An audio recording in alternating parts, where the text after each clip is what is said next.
नमस्कार। आपका अखबार के इस अंक में आपका स्वागत है। मैं हूं प्रदीप सिंह। बिहार की राजनीति पर थोड़ा नज़र डालने की ज़रूरत है। वहां बड़ी बेचैनी है, अंदर अंदर कसमसाहट चल रही है सभी पार्टियों में। हालांकि जेडीयू और बीजेपी का गठबंधन हो गया, मतलब नीतीश कुमार फिर से एनडीए में लौट आए हैं। राष्ट्रीय स्तर पर यह गठबंधन बहुत ही सहज हो गया है।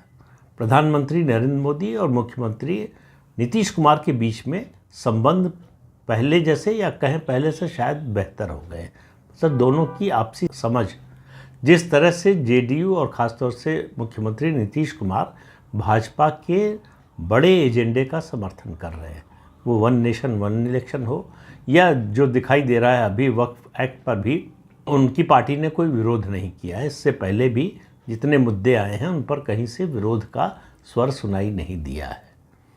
लेकिन यही स्थिति बिहार भाजपा और जेडीयू में नहीं है। बहुत से लोग हैं बिहार भाजपा में जिनको नीतीश कुमार का लौटना पसंद नहीं आया। उनको लगता है कि भारतीय जनता पार्टी के विकास की, राज्य की राजनीति में जो एक गुंजाइश बनी थी, एक दरवाज़ा खुला था, वो फिर से बंद हो गया है। और नीतीश कुमार रहेंगे तो वो मुख्यमंत्री रहेंगे। नीतीश कुमार अभी राजनीति से संन्यास लेने के मूड में कतई दिख नहीं रहे। तो 2025 में तय है नवंबर में विधानसभा का चुनाव होना। अब चर्चा ऐसी चल रही है कि नीतीश कुमार चाहते हैं कि जल्दी हो जाए चुनाव। जल्दी कब हो जाए? जब दिल्ली विधानसभा के चुनाव हो, यानी फरवरी 2025 में। तो लगभग 9 महीने पहले। क्या इतने दिन का कार्यकाल कम करने के लिए नीतीश कुमार और उनकी पार्टी तैयार होगी? उनकी पार्टी जब मैं कह रहा हूँ तो विधायकों की बात सुनिए। विधायक एक दिन भी अपना कार्यकाल कम करना नहीं चाहेगा, किसी पार्टी का हो। ये केवल जेडीयू की बात नहीं है। लेकिन राजनीति में ऐसी परिस्थितियां आती हैं कि ऐसा होता भी है, और पार्टी फैसला करती है तो विधायक हो या सांसद हो उनको मानना भी पड़ता है। लेकिन अभी इस बारे में कोई स्पष्टता नहीं है। नीतीश कुमार की ओर से कोई औपचारिक बयान नहीं आया है, या जेडीयू की ओर से कोई इस तरह का संकेत नहीं दिया गया है कि वो जल्दी चुनाव चाहते हैं, विधानसभा का कार्यकाल जल्दी खत्म करना चाहते हैं। लेकिन परिस्थितियां जो बन रही हैं, जो ज़मीन पर बदलाव आ रहा है, उस पर ज़रा ध्यान देने की ज़रूरत है। ख़ासतौर से सत्ता में जब से आए, 2005 की बात कर रहा हूँ, 2005 से अब तक पहली बार 2020 के चुनाव में ऐसा हुआ कि नीतीश कुमार की पार्टी बीजेपी से छोटी पार्टी हो गई। अब ये बात आप देखिए, तुलना कर सकते हैं, अगर आप तुलना करना चाहें तो महाराष्ट्र से। ये बात जो है उद्धव ठाकरे नहीं पचा पाए, और नीतीश कुमार अब तक नहीं पचा पा रहे हैं। उनको ये स्थिति जो है, अब उनको लग रहा है कि मुख्यमंत्री तो बन गए हैं, लेकिन इसमें कहीं ना कहीं एक भाव भाजपा की कृपा का भी आता है। वो कतई नहीं चाहेंगे कि वो गठबंधन में भाजपा की कृपा पर निर्भर करें। और अभी जो राजनीतिक परिस्थिति है, प्रदेश की नहीं राष्ट्रीय स्तर की बात कर रहा हूँ, उसमें नीतीश कुमार भाजपा की मजबूरी नहीं, ज़रूरी भी है। तो मजबूरी और ज़रूरी दोनों हो साथ, तो फिर उसमें छेड़छाड़ करना मुश्किल होता है। तो भारतीय जनता पार्टी का नेतृत्व बिल्कुल नहीं चाहेगा कि किसी भी परिस्थिति में नीतीश कुमार को नाराज़ होने का मौका मिले या शिकायत करने का भी मौका मिले। तो इसलिए अगर किसी को सेक्रीफाइस करना है तो वो बिहार बीजेपी को करना है। ये बात बिहार बीजेपी के नेताओं को समझना पड़ेगा। क्या वो समझ रहे हैं? दूसरी परिस्थिति क्या है? 2020 की याद कीजिए, जब चिराग पासवान ने जेडीयू के उम्मीदवारों के खिलाफ अपने उम्मीदवार उतारे। नीतीश कुमार और उनकी पार्टी आज भी मानती है कि वो जो बीजेपी से छोटी पार्टी हुए और प्रदेश में नंबर 3 की पार्टी हुए, उसमें सबसे बड़ा कंट्रीब्यूशन चिराग पासवान का था, जो उन्होंने जेडीयू के खिलाफ उम्मीदवार उतारे। और जेडीयू में ऐसे लोगों की कमी नहीं है, नीतीश कुमार सहित, जिनका मानना है कि ये सब भाजपा के इशारे पर हुआ था। अब परिस्थिति बदली है, तो भाजपा, जेडीयू और चिराग पासवान की पार्टी एक साथ है। तो 2025 के चुनाव में क्या होगा? 2025 के चुनाव तक चिराग पासवान क्या करेंगे? चिराग पासवान के पक्ष में सबसे बड़ी बात जो है वो है उनकी उम्र। उनको राजनीति में कोई जल्दी नहीं होनी नहीं चाहिए, बल्कि कहना ये ज़्यादा ठीक होगा, जल्दी नहीं है ये तो नहीं कह सकते, होनी नहीं चाहिए। उन्हें अपने समय का इंतज़ार करना चाहिए।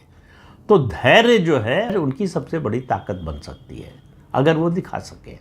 दिखाएंगे कि नहीं पता नहीं। अभी बीच में जिस तरह से उन्होंने एक दो बयान दिए, उससे लगता है कि वो धैर्य की थोड़ी कमी नज़र आती है। लेकिन उसके बाद से वो चुप है, तो ये मानना चाहिए कि उन्होंने अपनी गलती से सबक सीखा है। अब ऐसी भी खबरें आ रही हैं कि चिराग पासवान और उनकी पार्टी के लोग कह रहे हैं कि अगर उनके मन मुताबिक सीट बंटवारा नहीं हुआ तो वो फिर से सभी 243 243 सीट्स पर अपने उम्मीदवार उतार सकते हैं। दूसरा, बीजेपी के सामने सामंजस्य की बड़ी समस्या है, और वो है कि उनको चिराग पासवान को भी साथ रखना है और उनके चाचा को भी साथ रखना है, जीतन राम मांझी को भी साथ रखना है, और जेडीयू को तो रखना ही रखना है। तो इसके बीच में सीट बंटवारे की बात कर रहा हूँ, तालमेल कैसे बिठाएंगे। एक नया फैक्टर आ रहा है बिहार की राजनीति में, वो है प्रशांत किशोर की स्वराज पार्टी। 2 तारीख को उनकी स्वराज पार्टी लॉन्च हो जाएगी। तो अब प्रशांत किशोर एक अननोन पॉलिटिकल एंटिटी है। वो किसका नुकसान करेंगे? आरजेडी का, जेडीयू का, बीजेपी का। अगर उनको उनकी पार्टी को ट्रैक्शन मिलता है, उनकी पार्टी को वोट मिलता है, तो अभी कम से कम लगता है कि वो तीनों का नुकसान करेंगे। तय ये होना है कि किसका ज़्यादा नुकसान करेंगे। अब वो सवर्ण समाज से आते हैं, सवर्णों का ज़्यादा वोट ले जाते हैं, तो बीजेपी का ज़्यादा नुकसान करेंगे। अति पिछड़ों का वोट अगर उनको मिलता है तो जेडीयू का नुकसान करेंगे। और पिछड़ों यानी यादवों का वोट तो मुझे नहीं लगता प्रशांत किशोर को किसी हालत में मिलेगा, लेकिन अगर मुसलमानों का वोट मिलता है उनको, तो वो आरजेडी का नुकसान करेंगे। अब ये ऐसी गुत्थी है जिसको सुलझा पाने में कोई सक्षम है नहीं, किसी की समझ में नहीं आ रहा है क्या होगा। दूसरा, इस बात की संभावना बढ़ गई है कि 2025 में अगर समय पर चुनाव हुए तो उससे पहले पहले लालू परिवार जेल में हो सकता है। ज़मीन के बदले नौकरी वाले मामले में अदालत में मामला बड़े एडवांस स्टेज पर है, और इसी महीने अक्टूबर में ही उसकी सुनवाई होने वाली है। और इस बात की संभावना है कि लालू प्रसाद यादव, राबड़ी देवी, तेजस्वी यादव और उनकी बहन मीसा भारती, चारों को जेल जाना पड़ सकता है। अब वो तो अदालत पर निर्भर करेगा, हम आप तो तय नहीं कर सकते। लेकिन वो मामला ऐसा है कि ये चारों, उनके साथ जो रेलवे के अधिकारी थे उस समय के, उन सबको मिला के हो सकता है उनको जेल जाना पड़े। अब सवाल ये है कि उसका असर क्या होगा, आरजेडी पर क्या होगा, बिहार की राजनीति पर क्या होगा। अगर सचमुच जेल जाते हैं, क्या तेजस्वी यादव को उसकी सिंपैथी मिलेगी, या फिर आरजेडी में जो नेतृत्व विहीनता आएगी उसका फ़ायदा किसको मिलेगा। लालू प्रसाद यादव तो वैसे भी सक्रिय राजनीति से बाहर हो चुके हैं सज़ा काटने के बाद, अभी उनकी सज़ा बाकी ही है। तेजस्वी यादव अगर जेल चले जाते हैं तो आरजेडी के सामने नेतृत्व की बहुत बड़ी समस्या होगी। इस समय आरजेडी के एकमात्र नेता और ज़मीनी नेता अगर कोई है तो वो तेजस्वी यादव है। तो उनके जेल जाने का क्या असर पड़ेगा, इसके बारे में अभी अनुमान लगाना कठिन है। और नीतीश कुमार जब पिछली बार थे बीजेपी के साथ, उनका बड़ा दबाव था कि इस केस में, इस मामले में बीजेपी थोड़ा तेज़ी दिखाए, सख्ती दिखाए और उनको जेल भिजवाने का रास्ता खोले। ऐसा लग रहा है, जो अदालत की कार्रवाई चल रही है, जिस तरह का केस है, जिस तरह के सबूत हैं, उन सब को देखकर ऐसा लगता है। लेकिन अपने देश की अदालतों के बारे में, ख़ासतौर से समय के बारे में कुछ नहीं कह सकते कि किस केस में, किस मामले में कितना समय लगेगा, तो इसके बारे में कोई भविष्यवाणी नहीं कर सकते आप। तो बिहार की राजनीति में क्या जल्दी चुनाव होना किसके फायदे में हो सकता है? एक जो तर्क दिया जा रहा है कि नीतीश कुमार इस बोझ से, अपराध बोझ तो नहीं कहना चाहिए कि इस हीनता के बोझ से निकलना चाहते हैं कि वो बीजेपी की कृपा पर मुख्यमंत्री हैं। उनको लग रहा है कि फिर से वो, अगर जल्दी चुनाव हो तो वो अब फिर से अपना पुराना रुतबा हासिल कर सकते हैं। 2015 के अलावा जेडीयू से आगे आरजेडी कभी नहीं निकल पाई है। और अगर आप 2010 का चुनाव याद करें, 2013 में अगर नीतीश कुमार एनडीए छोड़कर न गए होते तो शायद आज आरजेडी की हालत बहुत ख़राब होती। उन्होंने एक तरह से 2013 में एनडीए का साथ छोड़कर अपना जो किया सो किया, आरजेडी को रिवाइव कर दिया। तो अब उनके सामने वही सबसे बड़ी चुनौती है, आरजेडी को कम करना, उसके जनाधार को घटाना। तो इतना पहले चुनाव नीतीश कुमार या मतलब सभी पार्टियां, कोई पार्टी चाहेगी या नहीं चाहेगी ये कहना मुश्किल है, कोई सत्ता छोड़ना नहीं चाहता जल्दी। विपक्ष में जो होता है वो जल्दी चाहता है, लेकिन मुझे नहीं लगता कि प्रशांत किशोर चाहेंगे कि समय से पहले चुनाव हो, क्योंकि उनको तैयारी के लिए समय चाहिए। तो जिसको खतरा है प्रशांत किशोर की पार्टी से, वो चाहेंगे कि चुनाव जल्दी हो जाए, जिससे प्रशांत किशोर और उनकी पार्टी को तैयारी का कम समय मिले। अब ये बड़ी उलझी हुई गुत्थी है, इसको सुलझाना और किसी एक दिशा में इसका अर्थ निकालना बड़ा मुश्किल है। लेकिन इतना तय है कि नीतीश कुमार एनडीए में आने के बाद बिहार की राजनीति में अपनी हैसियत, अपनी ताकत बढ़ाना चाहते हैं, इसमें कोई दो राय नहीं है। और इस बात को न भाजपा पसंद करेगी और न ही चिराग पासवान पसंद करेंगे। तो करेंगे क्या? बीजेपी की तो मजबूरी है, उसे राष्ट्रीय स्तर पर नीतीश कुमार की ज़रूरत है।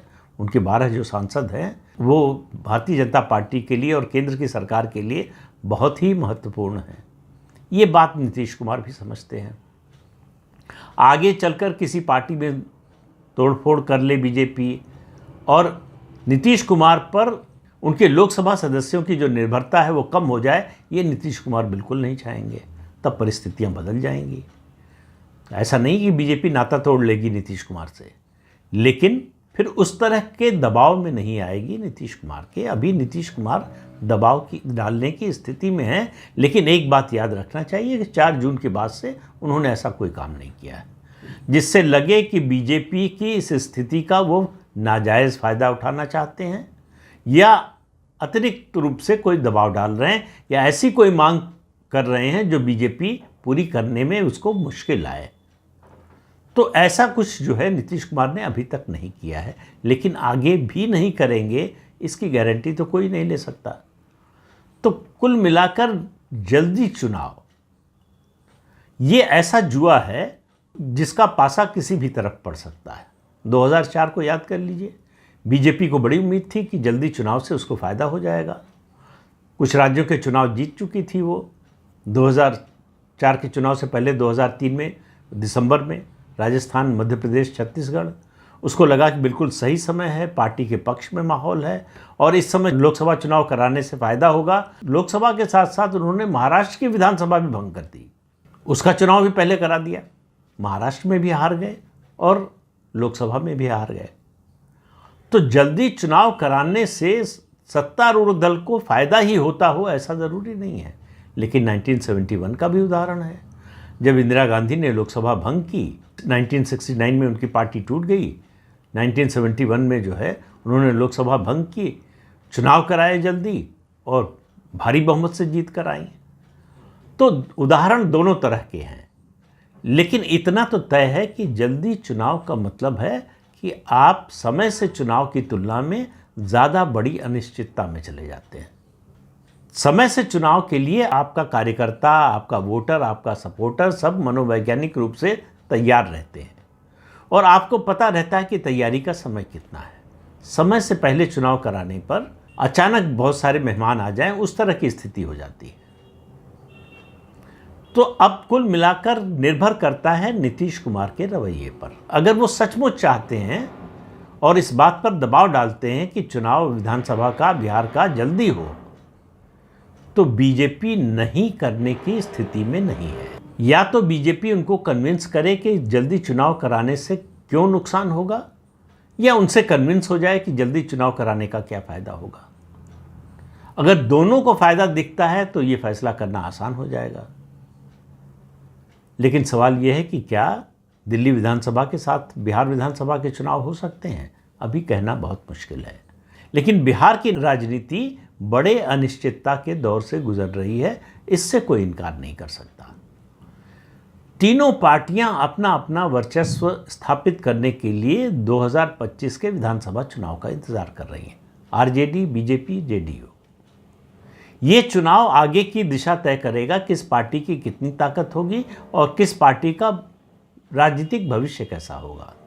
तो नीतीश कुमार के साथ आने से भारतीय जनता पार्टी को फायदा भी हुआ है, राज्य में भी, केंद्र में भी। लेकिन राज्य की राजनीति में भाजपा एक बार फिर से अनिश्चितता के दौर में चली गई है। उसके लिए अपना जनाधार बढ़ाने का मौका कम हो गया है। क्योंकि अकेले छोटी पार्टियों के साथ चुनाव लड़ना और जेडीयू के साथ चुनाव लड़ना, इन दोनों परिस्थितियों में बहुत अंतर है। और चूंकि लोकसभा चुनाव में जेडीयू का स्ट्राइक रेट बीजेपी से बेहतर रहा है, तो इसलिए नीतीश कुमार निश्चित रूप से चाहेंगे कि विधानसभा में उनको ज़्यादा सीटें मिलें। अब वो कैसे इनकार करेगी बीजेपी, किस आधार पर करेगी? एक आधार तो यही होगा कि भाई तुलना जो है पिछले विधानसभा चुनाव से होनी चाहिए, हमने इतनी सीटें जीती हुई हैं, आपने इतनी जीती हुई हैं। लेकिन उस चुनाव की और इस चुनाव की परिस्थितियां अलग हो गई हैं, तो मामला बहुत फंसा हुआ है। किस तरफ जाएगा मामला, ये अभी कहना मुश्किल है। लेकिन इतना कह सकते हैं कि बिहार में विधानसभा चुनाव जल्दी हो जाएं तो कोई आश्चर्य की बात नहीं होगी। सवाल यह है कितना जल्दी, क्या दिल्ली के साथ या दिल्ली के बाद? ये सारे सवाल ऐसे हैं जिनका जवाब निश्चित रूप से किसी के पास है तो वो नीतीश कुमार है। ठीक है, बीजेपी की मर्जी के बिना नहीं होगा ऐसा, बीजेपी की सहमति जरूरी होगी, लेकिन इसमें निर्णायक भूमिका नीतीश कुमार की ही होगी। तो आज के अंक में इतना ही। अगले अंक में फिर मिलेंगे किसी नए मुद्दे के साथ। तब तक के लिए अनुमति दीजिए। आपसे अनुरोध है कि चैनल देखिए, शेयर कीजिए, लाइक कीजिए और सब्सक्राइब जरूर कीजिए। नमस्कार।